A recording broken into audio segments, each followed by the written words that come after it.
Hello friends नमस्कार। आज news paper दुईटी गुरुत्वपूर्ण विषय उपर न्यूज प्रकाश होती। तो प्रथमटी हूँ उच्च शिक्षानुष्ठान स्पॉट नामलेखा सूची परिवर्तन।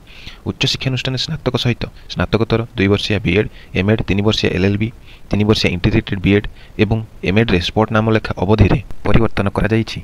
बात्या मंथा प्रभाव में राज्य में किसी जिले में लगाण वर्षा कारण नामलेखा अवधि बढ़ा जाइथिबा उच्च शिक्षा विभाग पक्षर कहुଯାଇଛି। गत 27 तारिख में नामलेखा मेधा तालिका प्रकाश पाई जाइछि। चयन होइथिबा छात्र छात्री माने गतकाली अर्थात 28 तारिख में संपृक्त उच्च शिक्षानुष्ठान जाई रिपोर्टिंग करने को कहुଯାଇथिला। एथिरे परिवर्तन करा जाई आसंता काली 30 तारिख दिन रिपोर्टिंग करेंगे बोली संशोधित विज्ञप्ति प्रकाश पाई। जो पिला माने 28 तारिख में रिपोर्टिंग करेंगे से पुनः रिपोर्टिंग करने शिक्षानुष्ठान को जावाक पड़ो ना बोली विभाग पक्ष स्पष्ट कर नवेम्बर 1 तारिख दिन शिक्षानुष्ठान पक्ष मेधा तालिका प्रकाश पाइब।